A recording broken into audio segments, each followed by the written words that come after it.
स्वागत है आपका शीतल जी, नई परख के मंच पर एक बार फिर। जैसा कि हमेशा होता है, हम एक बार फिर एक संवेदनशील विषय के ऊपर चर्चा करेंगे और ये चर्चा उसी विषय में है, उसी काम के बारे में है, जो काम हम और आप दोनों मिलकर करते हैं, जी। मीडिया में। आखिरकार एक पत्रकार के दायित्व क्या होना चाहिए और सरकार से पत्रकार का क्या संबंध होना चाहिए? ये बात इसलिए भी चर्चा करने योग्य है कि इस वक़्त मीडिया 2 हिस्सों में बँटा हुआ है। जो अ, टीवी की खबरों का मीडिया है, जिस पे बड़ी पूँजी का कब्ज़ा है, वो उस मीडिया को हम लोग एक आध अपवाद को छोड़कर बाकी सबको गोदी मीडिया या सरकारी मीडिया, सरकार की गोद में बैठे हुए मीडिया के तौर पर याद करते हैं। और हम मानते हैं कि ये लोग पत्रकारिता के दायित्व का निर्वाह नहीं कर रहे हैं। सरकार से सवाल नहीं पूछते, केवल विपक्ष से सवाल पूछते हैं और एक तरह से आँख बंद करके सरकार के हर काम का समर्थन करते हैं। न केवल समर्थन करते हैं, बल्कि विपक्ष को बदनाम करने के, उसके साथ गिराने के एजेंडे पे काम करते हैं। और दूसरी तरफ सोशल मीडिया है, जिसका एक बड़ा हिस्सा और बड़ा प्रतिष्ठित हिस्सा, लगातार विकसित होता हुआ हिस्सा अ, सरकार की आलोचना करता है और उन दायित्वों का निर्वाह कर रहा है, जिन दायित्वों का निर्वाह दरअसल इलेक्ट्रॉनिक मीडिया को भी करना चाहिए था, इसको हम गोदी मीडिया कहते हैं। अभी इसमें एक नई घटना हुई है, जो बड़ी अपवाद जैसी लगती है। वो ये है कि गोदी मीडिया के एक बहुत बड़े नाम, अर्णब गोस्वामी, जो रिपब्लिक भारत नाम का चैनल चलाते हैं, जी। रिपब्लिक इंडिया और रिपब्लिक भारत नाम का अंग्रेजी और हिंदी के चैनल चलाते हैं। उन्होंने अभी कुछ दिनों से कई मुद्दों पर मोदी सरकार की आलोचना करनी शुरू कर दी है। मैंने उनके सारे कार्यक्रम तो नहीं सुने, जो थोड़ा बहुत मैंने सुना है और दूसरों से सुनकर मैंने जाना है, उससे लगता ये है कि वो कई प्रश्नों पर, जैसे कि विदेश नीति का प्रश्न है, पर्यावरण का प्रश्न है और भी कई इसी तरह से सवाल हैं, वैसी ही भाषा बोल रहे हैं, जैसी भाषा मोटे तौर पर हम लोग बोला करते हैं। और इसको लेके बड़े कयास लग रहे हैं, बहुत तरह की बातें हो रही हैं और गोदी मीडिया में ऐसे कोई दरार पड़ गई हो, उस क्या कारण है इसके बारे में काफ़ी पतंगें उड़ाई जा रही हैं, उनके पेच भी लड़ाए जा रहे हैं। तो आप हुँ। चूँकि मीडिया की गतिविधियों पर बहुत नज़दीकी निगाह रखते हैं, तो मैं आपसे अनुरोध करूँगा कि आज इस विषय के ऊपर आप अपना विश्लेषण रखें और प्रकाश डालें और गोदी मीडिया का जो इतिहास है, उसको भी हम नई परख के दर्शकों के लिए थोड़ा-सा डिकोड करें। तो मेरा पहला जी, सवाल ये है कि अर्णब गोस्वामी ने जो पलटा खाया है, उस उसको आप कैसे देखते हैं? जी, जी। हुआ यूँ कि ये अर्नब गोस्वामी के बारे में इधर क्लिप्स बहुत सी आ रही थी और चूँकि हम लोग सोशल मीडिया पे थोड़े एक्टिव रहते हैं, मैं फ़ेसबुक पे कुछ थोड़ा बहुत लिखता रहता हूँ। तो वहाँ बहुत सारे लोग जो ये समझते हैं कि शायद हमारे पास वो भेज देंगे तो हम उसको अपने पोस्ट में लिख देंगे या किसी कार्यक्रम में बोल देंगे। तो लोग भेजते रहते हैं और चूँकि फ़ेसबुक में मैंने उसको बंद नहीं कर रखा है मैसेंजर वगैरह और कहीं भी नहीं कर रखा है एक्चुअली तो लोग भेज देते हैं। तो एक बाढ़ सी आ गई इस तरह की क्लिप्स की, जो अर्नब गोस्वामी से संबंधित विभिन्न मुद्दों पर उनके बदलाव का एक तरह से डिपिक्ट कर रही थी और स्टाइल वही है उनकी जैसी स्टाइल हमेशा ही होती है। देश की ओर से वो प्रवक्ता हैं अपने स्वयं उन्होंने नियुक्त कर रखा है अपने को। Nation wants to know. हाँ, तो नेशन उनकी ओर से मतलब नेशन की ओर से वो पूछते हैं। तो ज़्यादातर बार तो इधर जहाँ पूछ रहे थे आपने बता ही दिया, सभी दर्शक जानते हैं तो क्या दोहराऊँ।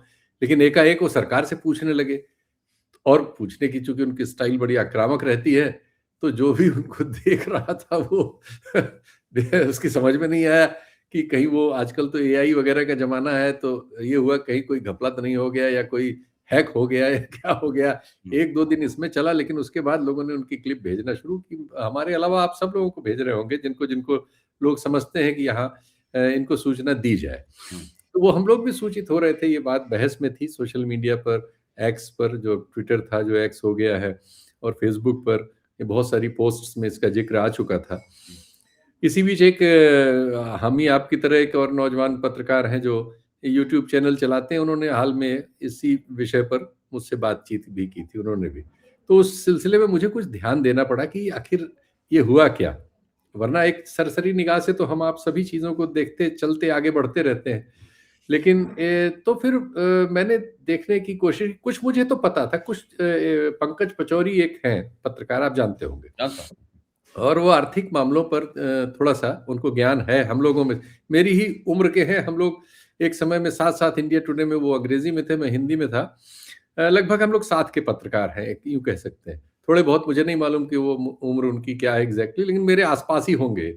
हम लोग काफ़ी समय से एक-दूसरे को जानते हैं।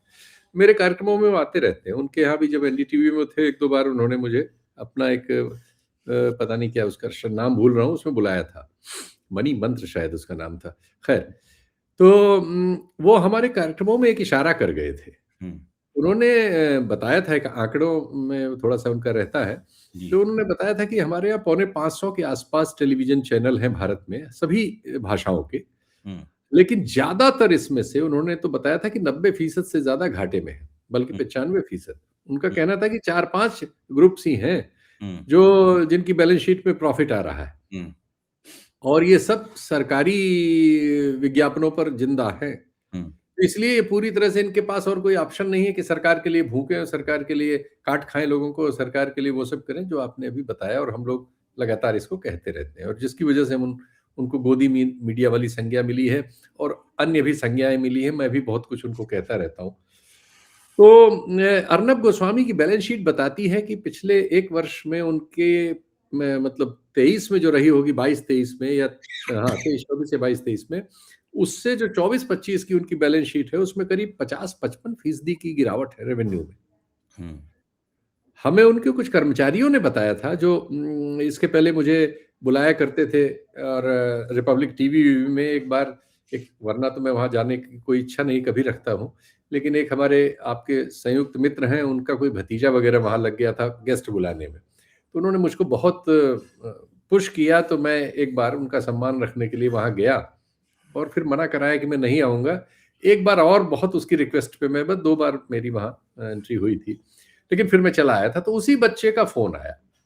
तो मैंने सोचा रिपब्लिक टीवी मैंने लिया नहीं, फिर उसने मैसेज दिया। तो कहा सर मैंने उसको छोड़ दिया है। तो मैंने कहा अब कहीं वो और काम कर रहा है।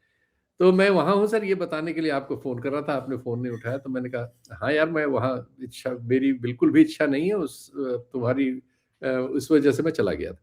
हुँ, तो उसने बताया कि सर वहाँ तनख्वाहें-वनख्वाहें टाइम से नहीं मिल पा रही। हुँ, और गेस्ट्स वगैरह को जो पहले देते-वेते थे, और पाकिस्तान वगैरह के गेस्ट्स को तो $250-250 $300 एक सिटिंग का देते थे, जिस पर एक पाकिस्तानी पत्रकार ने, बड़े पत्रकार ने, वो जो बहुत मशहूर हैं, उन्होंने मज़ाक भी उड़ाया था कि ये पाकिस्तानियों को बुला के अर्नब बैठाता है, इनसे कहता है कि 2 मिनट तुम ये बोल देना, खूब उल्टा-सीधा, उसके बाद 5 मिनट मैं भाषण दूँगा, और मैं तुम्हें $200-250 दे दिया करूँगा। तो वो सब जो गिमिक्स उसने की थी, उस सब में भी बहुत कमी आ गई है, चूँकि वो पे नहीं कर पा रहा है। और वहाँ से कोई फ्री में आएगा नहीं। यहाँ वालों को भी नहीं पे कर रहा है। तो ये आर्थिक कारण क्या थे, फिर मैंने इसकी पड़ताल शुरू की। तो मैं आपको एक लेटेस्ट वो बताता हूँ। हुँ, मैंने अभी आपके कार्यक्रम से पहले फिर इसको थोड़ा जाँचा-परखा कि ग्लोबल ट्रेंड क्या है। हुँ, ग्लोबल ग्लोबल ट्रेंड बता रहा है कि डिजिटल मीडिया की जो ग्रोथ है, हुँ, वो अब मतलब टीवी या किसी भी माध्यम से रोके रुकने वाली नहीं है। हुँ, उसने ऑलरेडी दुनिया के रेवेन्यू में 60% के आसपास का कब्जा कर लिया है। और ये फ्यूल हुई है अमेज़न, फ्लिपकार्ट वगैरह के ज़रिए इंडिया में भी, क्योंकि ये सब दूसरी चीज़ें भी ओटीटी प्लेटफ़ॉर्म्स वगैरह और वो सब लेते आए, वो सब चीज़ों को शिफ्ट कर रही है।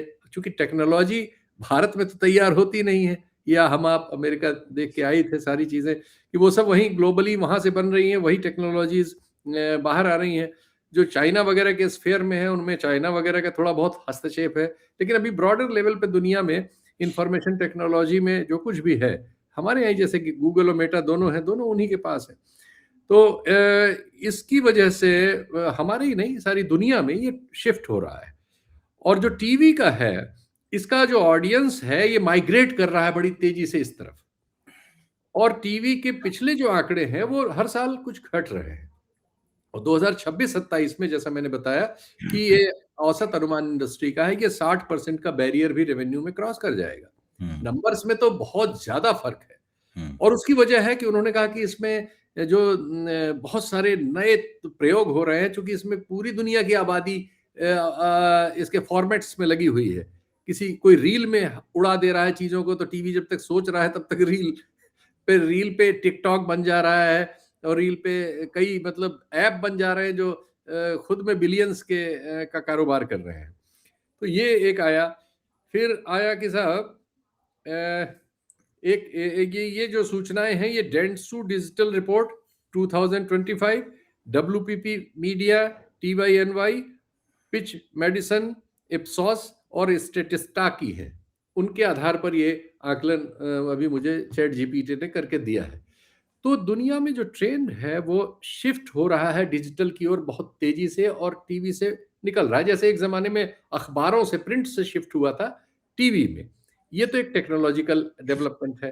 तो इसका असर सब पे पड़ रहा है, लेकिन अर्नब पे कुछ ज्यादा पड़ गया। उसने खर्चे कुछ ज्यादा बढ़ा लिए थे, और वो जो आगे बढ़ने के लिए, नंबर वन रहने के लिए, वो सब करने के लिए, और फिर उनको संभालने में उसके पास जो दूसरा माध्यम था कि वो भी डिजिटल में उतनी तेजी से आता, लेकिन डिजिटल में मैंने उसकी मीटरिंग देखी कि वो इंडिया टुडे ग्रुप हो या टाइम्स ग्रुप हो, जो हमारे देश में लीडर हैं इस सेक्टर के, उन सबसे बहुत पीछे है। और बहुत सारे दूसरे चैनल्स भी जो हैं वो काफी आगे हैं। तो इस तरह से उसका रेवेन्यू पूल बहुत घट रहा है, वो फ्रस्ट्रेशन शुरू हो गया है उसका। तो इसका कारण सिर्फ और चूंकि उसकी उस बात में वो बात और निकल के आती है कि वो उस सुधीर चौधरी को 15 करोड़ प्रसार भारती द्वारा दिए जाने से बहुत बिलबिलाया हुआ था, और एक कार्यक्रम में उसने कह दिया कि सरकार 15 करोड़ वाले पत्रकार से थोड़ी वो आलोचना करेगा इसकी, पर्यावरण की, वो तो मैं करूंगा। ये सब भी कुछ बोला है वो। तो ये जो परिस्थिति उसमें आई है, इस फिलहाल मुझे लग रहा है कि या तो किसी राज्य सरकार वगैरह ने, जहां से उसको धन वन मिलता रहा होगा, जो बीजेपी शासित होगी, या केंद्र शासित ही, क्योंकि यही लोग एडवर्टाइजमेंट दे रहे हैं, उसमें कुछ घटत बढ़त हुई होगी, या वो जो प्रधानमंत्री के कार्यालय का एक व्यक्ति, जिसके बारे में पहले कार्यक्रमों में हम लोग बात कर चुके हैं, हीरेन जोशी। एक कल्पना लोगों की ये भी है कि हीरेन जोशी पर जो जो भी कुछ हुआ है या नहीं हुआ है, जो अभी तक क्लियर नहीं हुआ है, उस मामले का भी इसमें कोई रोल हो सकता है। लेकिन मैं उस पे नहीं जा रहा हूं, मैं इकोनॉमिक मामले पे ही रहना चाहता हूं। हमारे देश में भी मैंने इसको अध्ययन करके देखा कि हमारे यहाँ भी जो रेवेन्यू पूल है, करीब 2.25 लाख करोड़ का हमारे यहाँ रेवेन्यू है, मीडिया और एडवर्टाइजमेंट वगैरह एरिया में, इसमें सब चीजों में मिला के, दोनों में, इसमें करीब 97-98 लाख तक, यानी लगभग 1 लाख करोड़ तक डिजिटल की ओर ट्रांसफर हो चुका है। तो जो एरिया बचा है, जिसमें निश्चित तौर पर अभी लायंस शेयर बचे हुए में टीवी का होगा, लेकिन वो इधर की ओर यहाँ हमारे देश में भी भाग रहा है। तो ये मैं एक और बयान इसमें जोड़ देना चाहता हूं कि अरुण पुरी जी का कुछ दिन पहले एक बयान आया था, जिनका कहना था कि मीडिया खत्म इसलिए हो गया है कि कारपोरेट्स ने इसको निगल लिया है। आपको याद होगा, आपने, हम लोगों ने शायद इस पे छोटी मोटी पर्सनल बातचीत में इसका जिक्र भी किया था जी। कि अरुण पुरी ने के एक कार्यक्रम में ये बात बड़े जोर से कही थी। उसकी वजह भी मैंने देखी।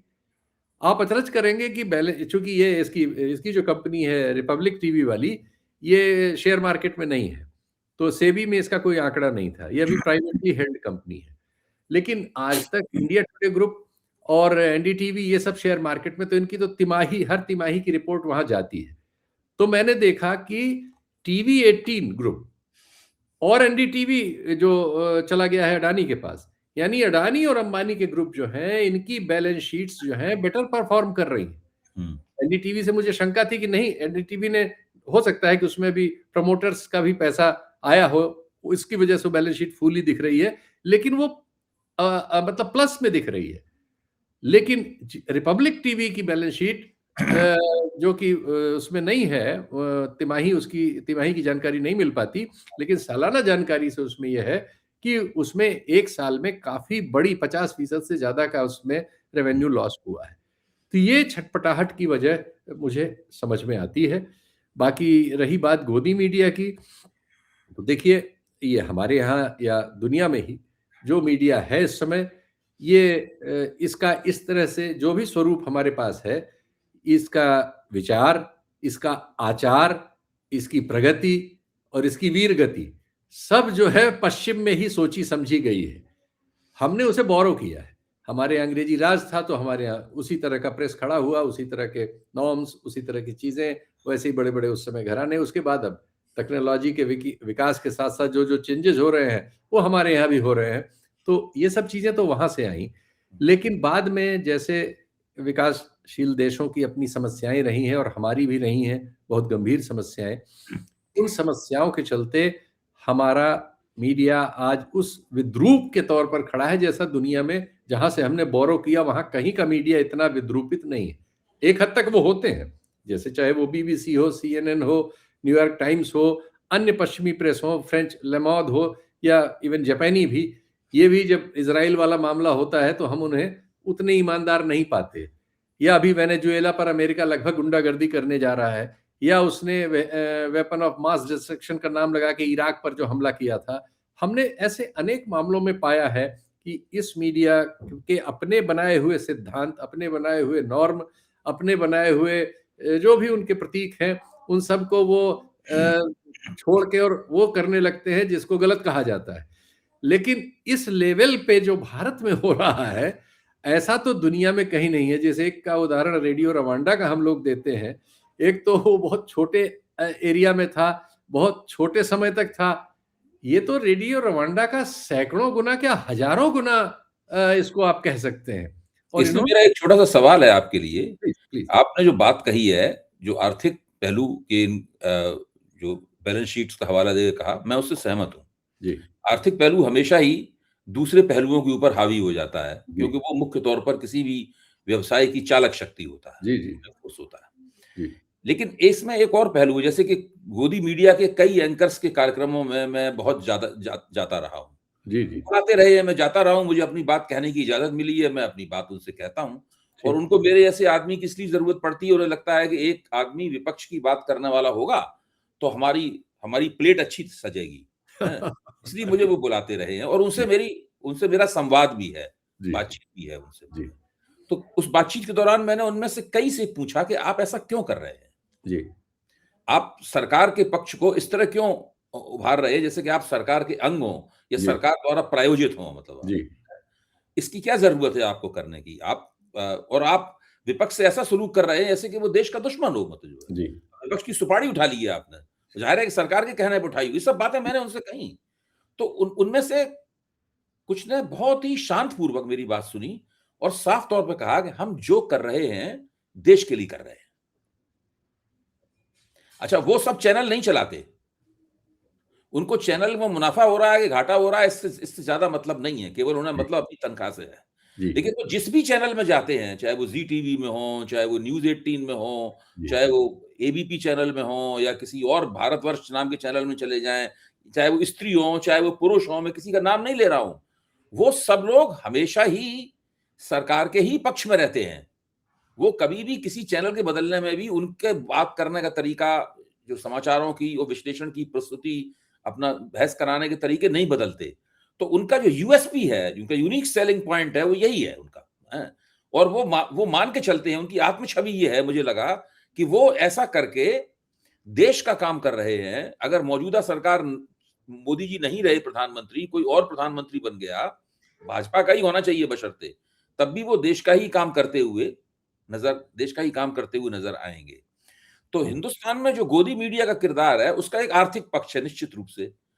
कैपिटल इंटेंसिव गेम है, पूँजी सघन, बड़े पैमाने पे पूँजी लगी हुई है। सरकार की दाईं तरफ ही उनको रहना है, सरकार का विरोध वो नहीं कर सकते। जो कॉर्पोरेट पूँजी है, वो भी सरकार का विरोध नहीं कर सकती। ये तो बात बिल्कुल सही है। लेकिन इसके साथ-साथ में एक विचारधारात्मक आग्रह भी बड़े प्रबल रूप से मौजूद है। तो क्या हम ये माने कि अर्नब के मामले में विचारधात्मक आग्रह नहीं रहा होगा, वहाँ विशुद्ध आर्थिक स्वार्थ काम कर रहा होगा? मैं ज़रूर इसका उत्तर देना चाहूँगा और आपको धन्यवाद कि आपने ये सवाल किया। हुँ, इसकी अभय जी, बिल्कुल एक ही वजह है कि हमारे न्यूज़ रूम्स में हुँ, और हमारे मीडिया के संचालन में देश की जो विविधता है, वो उपलब्ध ही नहीं है। हमारे सारे न्यूज़ रूम्स जो हैं, समाज के एक बहुत छोटे हिस्से से बने हैं। हुँ, और उस छोटे हिस्से के जो सामाजिक और सांस्कृतिक और धार्मिक आग्रह हैं और वैचारिक आग्रह हैं, वो सब मिलजुल के ये एकदम पिक्यूलियर स्थिति है। दुनिया में इस तरह का कहीं नहीं है। दुनिया में भी इस तरह के विविधता के इश्यूज हैं। इतने क्लिष्ट, इतने कॉम्प्लेक्स और इतने मतलब रिजिड कहीं नहीं है। और वो समस्या हमारी वैचारिक चीज़ों पर जाके क्योंकि इनमें से आप पाएँगे, कुछ लोगों ने तो इस बात को कहा है जो मैं कह रहा हूँ या आप कह रहे हैं अलग इंटरव्यूज़ में, और छोड़ा भी है। लेकिन जो वहां हैं और इससे सहमत हैं, आप उनसे पूछ के देखिए, वो सब के सब आपको आरक्षण के विरोधी मिलेंगे। हम्म। वो सब के सब, आप उनसे निजी बातचीत में जाइए तो आखिर में जाके वो मुसलमानों की खान पान, रीत रिवाज इत्यादि में जो एक आप कह सकते हैं हमारे एक सवर्ण हिंदू परिवार की जो सोच विचार होती है, घृणा भाव उसमें है। पगे मिलेंगे, बिल्कुल पगे मिलेंगे। उनमें से बहुत सारों को खान पान से दिक्कत होगी कि वो वेजिटेरियन होंगे, हमारे यहाँ ये सब भी आग्रह है। भाषा की वो सारी दिक्कतें जो एक दक्षिणपंथी सोच के लिए खाद पानी है, वो एक्चुअली उसी कॉम्बिनेशन के नतीजे हैं। और हमारे देश की विशेष परिस्थितियों में उनको ये लाभ मिला है कि वो न्यूज रूम में पहुंच गए हैं या एंकर बन गए हैं, और उस लाभ को वो नेचुरल समझते हैं। हम्म। उसमें जो गलतियां हैं, जो एक बहुत बड़े समाज के की पीठ पे पैर रख के वो जो वहां पहुंचे हैं, उस बात को वो सामान्य रूप से या तार्किक रूप से स्वीकार करने को तैयार नहीं है। और वो एक्चुअली ये बात इतनी हमारे समाज में कड़वी होके बढ़ गई है कि अब ये दुश्मनी के स्तर पर आ गई है। तो उनकी जो जिद है वो और जिद्दी हो गए हैं अपने आग्रहों में। और हम आपको हमको भी उनसे बात करना सामान्य ढंग से मुश्किल है, या वो कैमोफ्लेज करने लगते हैं जो उनके मन की भावना है। अगर वो जान जाते हैं कि अभय जी इस तरह की बात करेंगे या शीतल जी ऐसी बात करेंगे, तो वो कैमोफ्लेज कर लेंगे हमारे आपके सामने। लेकिन जी। मन से तो वो वही है जो वो कर रहे हैं और जो वो करना चाहते हैं। तो दोनों पक्ष इसमें हमारे देश में गुम्फित हैं। ये आपने जो इस प्रश्न के जरिए इसका संवर्धन किया, मैं इससे सहमत हूँ। अच्छा, अब ऐसी स्थिति में क्या करना चाहिए? आपकी राय क्या है इसमें? मतलब ये एक विशेष परिस्थिति है। जी, अब अर्नब गोस्वामी ने ये रुख अख्तियार किया है। जी, लेकिन आज मैंने बहुत दिनों बाद सोचा कि मैं इनका एक चैनल देखूँ। तो जी, मैंने देखा कि इत्तेफ़ाक से मैंने उनका अंग्रेज़ी चैनल लिया नहीं हुआ है, लेकिन उनका हिंदी चैनल था उसके अंदर। शायद वो पैकेज वग़ैरह में रहा होगा, रिपब्लिक भारत। तो उसको मैं देखा खोल के, तो वहाँ बांग्लादेश के ऊपर बहस चल रही थी। जी। तो वो बहस पूरी तरीके से हिंदूवादी बहस थी। हाँ, हाँ। हाँ, वो पूरी तरीके से हिंदूवादी बहस थी। हाँ, हाँ। उसमें वो तेवर जो अर्नब गोस्वामी आजकल दिखा रहे हैं, उस तरह का तेवर नहीं दिख रहा था। क्योंकि अगर ठीक मेरा विश्लेषण लिया जाए, अगर वो मेरा विश्लेषण उधार लें, तो मैं ये कहूँगा कि बांग्लादेश में हिंदुओं के ऊपर जो अत्याचार हो रहा है, या जो बांग्लादेश की मौजूदा सरकार से भारत के जो संबंध खराब हो रहे हैं, भारत और बांग्लादेश के बीच में तनाव है, उसकी मुख्य ज़िम्मेदारी मोदी सरकार की है। और मैं इसको 2 धन 2 बराबर 4 की तरह साबित कर सकता हूँ। हालाँकि राजनीति में, समाज नीति में सब चीज़ें इस तरह साबित नहीं की जा सकती, लेकिन संयोग से ये एक ऐसी बात है जिसको साबित करना बहुत आसान है। बड़े तार्किक तरीके से, गणितीय तरीके से इस चीज़ को साबित किया जा सकता है। लेकिन ऐसा ना करके वो लोग वही सब प्रपंच फैला रहे थे, जो आम तौर पर हिंदू बनाम मुसलमान का प्रपंच जो वो यहाँ पे फैलाना चाहते हैं, बांग्लादेश के हवाले से। तो मुझे देखिए, लगता है कि वो अर्नब गोस्वामी 2 नावों पे सवार होने की कोशिश भी शायद कर रहे हैं। बिल्कुल, बिल्कुल आपने सही पकड़ा। अर्नब गोस्वामी सरकार को चेतावनी देके कुछ मडवाली करना चाहते हैं। हुँ, वो चाहते हैं कि सरकार उनके इस रूप को नोटिस करे और उनको कुछ जो वो समझते होंगे कि उनको क्या मदद हो, क्या हुँ, चीज़ किस चीज़ के लिए वो कर रहे हैं, ये तो हम लोग इसके प्राइवी नहीं हैं। हुँ, लेकिन वो निश्चित तौर पर ये पोक कर रहे हैं सरकार को कि सरकार और जो भी व्यवस्था है, वो उनसे जाके चीज़ों को सेटल करे। इसलिए उनका बाकी चैनल वही कर रहा है जो आपने बताया। लेकिन वो अपने कार्यक्रमों में थोड़ा-सा एक दूसरा रूप दिखा रहे हैं, जिससे देश के दर्शक भ्रमित हो रहे हैं कि ये क्या गोदी मीडिया में कुछ मतलब हृदय परिवर्तन हो रहा है। लेकिन मैंने जैसा कहा था पहले भी कि हृदयहीन लोगों में, ये तो क्रूर लोग हैं, बहुत क्रिमिनल लोग हैं। हुँ, ये हृदय परिवर्तन की बात नहीं हो सकती। ये किस वजह से हो रहा है, ये आज नहीं तो कल हमारे आपके सामने होगा। हुँ। अच्छा, अब एक दूसरी स्थिति और है। जैसे कि मान लीजिए एप्स्टीन फाइलें, जो हम लोग मीडिया पे बात कर रहे हैं, इसकी चर्चा कर रहे हैं। एप्स्टीन जी, फाइलों वाला प्रसंग आया। जी, जी। प्रसंग में मुख्य तौर पे अमेरिकी प्रसंग है वो, अमेरिकी राजनीति जुड़ी हुई है।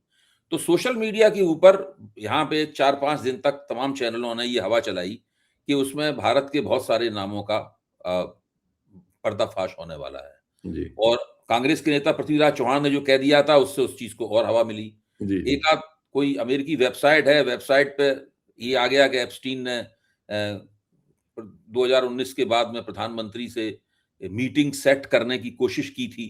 ये नहीं जी, आया, हाँ, तो जी, वो भी उस बात से भी इसको हवा मिली और फिर जी, इसमें बहुत सारी तरंगें, बहुत सारी पतंगें इसमें उड़ाई गईं। जी, अच्छा, फिलहाल स्थिति ये है कि वो पतंगें आपस में उनके पेच लड़ गए और वो कट के गिर गईं। जी। अभी तो उसके अंदर से कुछ निकला नहीं है।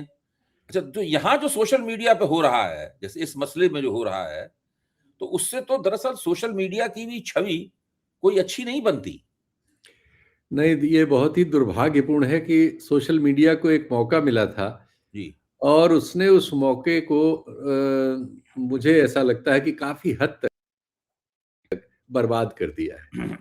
और इसी बारे में नहीं, एप्स्टीन के ही बारे में नहीं, हुँ, नीतीश कुमार जी के बारे में अनेक बार, हुँ, चंद्र बाबू नायडू के बारे में अनेक बार हुँ, और उत्तर प्रदेश के मुख्यमंत्री और अमित शाह के रिश्तों में जो कुछ चीज़ें मिलती हैं उनके बारे में और वैसे ही आरएसएस बनाम जो ये मोदी शाह का डुओ है, हुँ, इनके बारे में मैं ऐसी रहस्यमयी खबरों को और इस तरह के थंबनेल्स को और इस तरह के अभियानों को मैं लगातार पा रहा हूँ जो सब झूठे हैं, नितांत झूठे हैं। हुँ, वो उसी तरह से झूठे हैं जैसे गोदी मीडिया की ओर से विपक्षी दलों की हत्या करने के लिए बहुत सारे चीज़ों को आधा-अधूरा क्लिप काट के या झूठ बोल के या झूठे सैंपल गढ़ के किया जाता है, वो ज़्यादा और आप कह सकते हैं ज़्यादा और मारक तरीके से करते हैं और ये लोग बहुत फूहड़ तरीके से करते हैं। ये व्यूज़ की दौड़ लगाते हैं और ये बहुत ही समस्या ये है कि आर्थिक कारण यहाँ भी है। व्यूज़ से पैसे ज़्यादा मिल जाते हैं हुँ, और बहुत सारे लोग इसी में नंबर 1, नंबर 5, नंबर 2, नंबर 3 बने हुए हैं। इस चक्कर में वो सत्य की हत्या कर रहे हैं हुँ, और वो वही चीज़ उन उन नॉर्म्स की भी हत्या कर रहे हैं जिनको बचाने का दावा करके वो इस पाले में आए थे या इस तरफ खड़े हुए थे हुँ, पाले के। लेकिन वो उसकी बिल्कुल नहीं बचत कर रहे हैं और वो ये देखते हैं कि इस पे व्यू कितने आ गए। इस चक्कर में बिल्कुल व्यू देखना चाहिए, लेकिन उसको आप एक योग्य तरीके से और तथ्यों मतलब पत्रकारिता की हत्या करके ना देखें, झूठ बोल के ना देखें और इस तरह का एक रहस्यमयी वातावरण पैदा करके और बार-बार ऐसी चीज़ को आप गिराने की बात कर रहे हैं जिसके कोई दूर-दूर तक कोई लक्षण सामने हमारे नहीं है। लेकिन आप रोज़ उसको गिरा देते हैं। तो हुँ, आप अपनी विश्वसनीयता की एकदम हत्या कर दी है आपने। अब होता ये है कि उसी तरह के दर्शक आपको देख रहे होते हैं, जो दर्शक इस व्यवस्था से, इस सिस्टम से अभी तात्कालिक तौर पर सीधे उत्पीड़ित हैं, जैसे हमारे अल्पसंख्यक हैं, हुँ, जो बड़ी कठिनाइयों में हैं। उनके साथ तो बहुत ज़रूरी है कि उन तक गलत सूचनाएँ ना जाएँ। आप उनके सपनों की हत्या रोज़ करते हैं। हुँ, वो बेचारे बहुत कठिनाई में हैं, उनके साथ न्याय कीजिए भई, ऐसा मत करिए। और जैसा बहुत सारे विपक्षी कार्यकर्ता जो चाहते हैं कम से कम कि इस दौर में उनकी पार्टी जीते या विपक्ष जीते या ऐसी, उन सब लोगों की भावनाओं की आप हत्या कर देते हैं। तो ये दुर्भाग्यपूर्ण है, लेकिन अब क्या बताया जाए, रैट रेस इधर भी है। अब इसको कैसे, इसका उत्तर यही है कि हम लोग इसको कह देते हैं, बाकी लोग कर रहे हैं। जी। नहीं, तो काफ़ी इसका मतलब है कि भारत में पत्रकारिता की स्थिति काफ़ी खराब है। आप बहुत पाले के इस तरफ बहुत हों संजीदय या है। पाले के इस तरफ हों या पाले के उस तरफ हों, एक तरह से देखा जाए तो एक ऐसा बीच में आईना लगा हुआ है, जिसमें दोनों झाँक रहे हैं एक-दूसरे की जी। तरफ और दोनों एक एक-दूसरे और खराब वृत्ति हो रही है कि गलतियाँ देखिए हम सब लोगों ने जीवन में असंख्य की हैं और मनुष्य हैं, असंख्य करेंगे। हुँ, हम लोग लोगों को ये बताया गया था, गलती हो जाने पे उसको स्वीकार कर लेते हैं और फिर दुरुस्त करने की कोशिश करते हैं। हो ये रहा है कि इस क्रम में ना उधर वाले ना इधर वाले हुँ, अपनी किसी गलती को गलती नहीं मानते, ना बताते हैं। हुँ, हाँ, पुलिस केस-वेस हो जाए, कोई चीज़ हो जाए, कुछ जुल्म ज़बरदस्ती हो जाए या उसमें फँस जाएँ, तब वो शहीद होने के लिए खड़े हो जाते हैं अंगूठा कटा के। नहीं ये ठीक कह बहुत रहे हैं, कठिन ठीक कह रहे हैं। स्थिति है। जी। मतलब मुझे तो ये क्या लगता है कि मैं एक तरह का रूपक बाँधना चाहता हूँ यहाँ पर इस चर्चा का अंत करते हुए, कि बीच में एक आईना है, उस आईने में दोनों तरफ से दोनों पक्ष एक-दूसरे को देख रहे हैं जी, और एक-दूसरे के खिलाफ प्रतिक्रिया करते हुए लगभग एक-दूसरे की नकल कर रहे हैं। जी। और दरअसल इससे कुल मिलाकर जो पत्रकारिता का जगत जिसमें हम सब लोगों का प्रशिक्षण हुआ, हम लोगों ने देश और समाज को समझने की तमीज़ प्राप्त की, तमीज़ हासिल की, उस सब का बहुत नुकसान हो रहा है। लेकिन चलिए, हम लोगों को इसी दुनिया में रहना है, यहीं पे जद्दोजहद करनी है और जी, जी। कोशिश करनी है कि अपनी बात को दूसरों के मुकाबले ज़्यादा साफ, बेहतर और नैतिक तरीके से कह सकें। बहुत-बहुत धन्यवाद शीतल बहुत जी, धन्यवाद। इस आपने बढ़िया बहुत चर्चा अच्छा इसका सम अप किया। बहुत यही बढ़िया। बात है, दरअसल यही होना ही चाहिए। जी।